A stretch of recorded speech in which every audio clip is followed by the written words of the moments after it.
Meeting of the Igud Harbanim. Tonight we have a special guest with us, the Executive Officer of the Hate Crimes Unit of the New York Police Department, Captain Tim Hollywood. This year's from January 1st till Monday, we had 113 compared to 144, a 22% decrease. Our anti-Semitic incidents, 57 compared to 76, a 25% decrease. Any incident was way too many, at least we're going in the right direction now. And we appreciate any information you can give us, whether it's a videotape from a camera, any witnesses, anything you could assist us at all in solving these crimes, then we gladly appreciate. And also in furthering education, and so hate crimes are intolerable. One is one too many.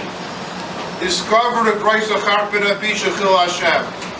Where you have these Torah women, the Satmar women, these volunteers, and they go room to room, patient to patient, and they provide for them.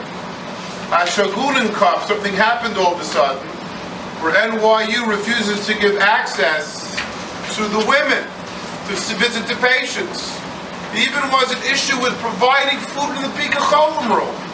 Fortunately, the Bika Cholim room got resolved after Pesach, which can be fully stocked with kosher food. You cannot bring food to a patient unless you clear it with the facility and bring the food up.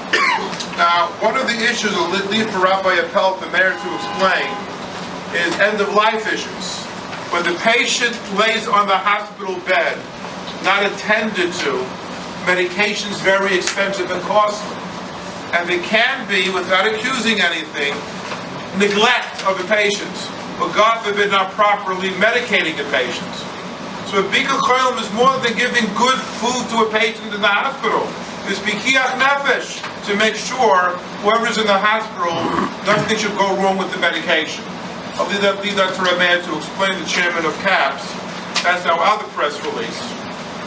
If we turn the other page before, we thank the President again last week from the withdrawal of the Disastrous Joint Comprehensive Plan of Action, the JCPOA, which is known as the Iran deal.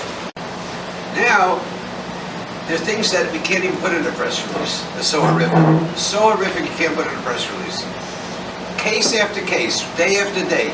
I just got off the phone twice today of South Dakota. 65-year-old person comes in, and I'm 65. You come into a hospital, and doctors tell you, don't put them on a respirator. Tell the kid, don't put them on a respirator. Let them die. They don't make money when people are sick, so a lot of it is, money related. It's very, very serious. Now here's an organization, Observant Rabbis. I'm not a Satmar at all, but Observant Rabbis has 5 women, most professional women in the world. They are trained for 50 years in how to walk into a room and speak to a doctor. So these people, not only do they have the training, but they have the facility.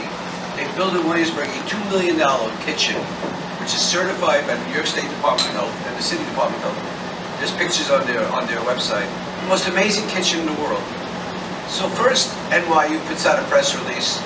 Okay, you bring the food up to the Bika Cholim rooms. Each hospital has a couple of rooms designated, where the volunteers can. So the food goes there, and then the volunteers from the hospital, which are certified by the hospital, not by outside volunteers, bring the food up. But here's the situation. They don't even want to certify the outside volunteers as volunteers. Some kind of excuse.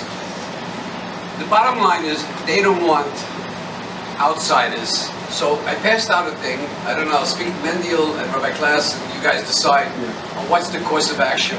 All the Bika Cholims are on board. There's of course a conflict. Even Atzola, which does holy work, has a conflict because they don't want to upset the hospital. Right. Questions. Yeah, Chaim Yerucham is another situation. They have their own deals that are going. But a lot of organizations have conflicts and they don't want to do anything. When a Bika Cholim goes around to the rooms of the hospital, they give out fresh food and they check up on all the patients in the room, whether Orthodox or not, Jewish or not. So it's an extra layer of care given to all the patients. I know when my wife gave birth to Maimonides, she had next to her a Puerto Rican, a Latino person with her in the room, and they took care of her as well, to the credit. So this is not just a Jewish issue, this is a humanitarian issue, which is important. With the permission from Rabbi Class and the Presidium, I want to pass a resolution right now authorizing us to proceed further on this Pika Cholim project. So we have somebody, welcome our students. And we're saying as follows, to let the belt know that the Bezdin is in existence. It's a quiet jewel of Klal Yisrael. What's the time of many Bali Dinim? They can't find an honest Bezdin. The Bezdin exists. Unfortunately, we've been so good that we've been under the radar that people don't know that the radar exists. So the point of the advertising, the point of the publicity campaign that we've been on for the last year has been Mepharsim, the Indian of the Bezdin. In this past winter, you might have seen it, the article dealing with open orthodoxy, that was a forefront from the Bezdin, has made a tremendous harsh impression upon Klal Yisrael. People know that we exist. People know where the position of the Igud exists in relation to people who are fostering values that are connected to the Torah and what we believe in. That's what it says when it says that the Bezdin HaMakam, the Rabbi Shalom is placed upon us. In the Yom Tov before Shavuos, when we're having Kabbalah Torah again, we have to be makabel upon ourselves the original values that Moshe Rabbeinu transmitted to us. This is what our Bezdin represents. This is the Masorah that exists. I'm honored and humbled that I have the opportunity to help you with Farsiman. And Be'ez Hashem Yisbarach, we should go ahead and bring people who want to have an honest in Torah. You want to play games, there are plenty of B'nai Dinim that exist. And Shaykh, that people should go ahead and look at our website, the rules and regulations, and the Bezdin Mafasim on it.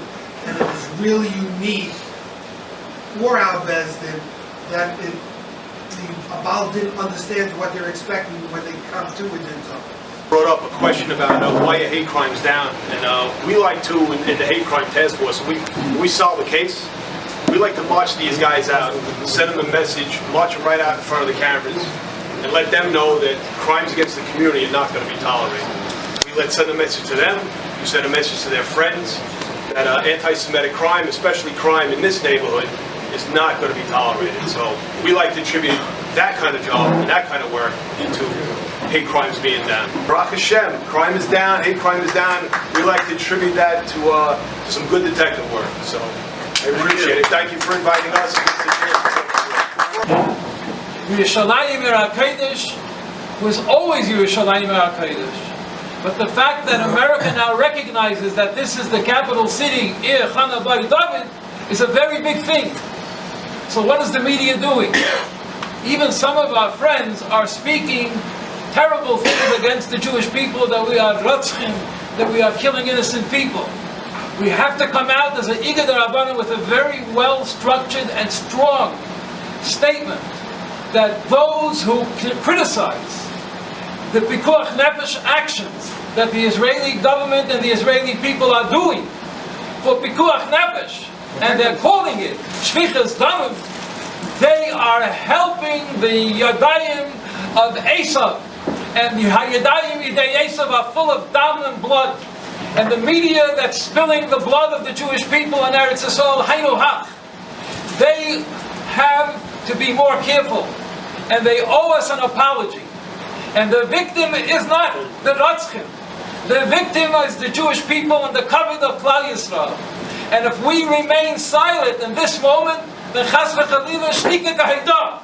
So the Igud Rabbanim has to come out with the statement now, very clear, very succinct, the right adjectives with the right derech eretz. But it cannot be tartim mashma. It has to be very clear. And I think this has to be taken amongst Malka Rabbanim on the day of Rosh Chodesh Nisan, Vayichan Sham Yisrael Neged Aha, Ki Ish Echad, B'Leiv Echad, B'Peh Echad, B'Yadayim Echad. And then we're going to have the zechus that very soon Taka Yerushalayim will not only have an embassy, but it will have the Beis Hamikdash, the Beis Elamim. It'll be Tel Piyos, where all the Piyos of the world will be speaking Shabbat Hakadosh Baruch Hu. And today I sent, this is off the record, I sent a note to Michael Savage, the Yiddish boy. He was attacking Israel So my headline of the email, I said, stop, you are falling off the precipice. And whatever I wrote, I wanted to read, but Baruch Hashem, the internet is not working here, it's a Mokum Kaddish, so...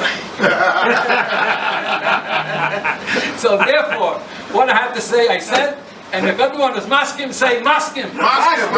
Klal Yisrael should have a nitzochen, and everyone should have a Kabbalas HaTorah, b'simcha v'pnimius, with joy and with happiness, and like the Mara Da'asha said, with a tremendous joy and a tremendous ava.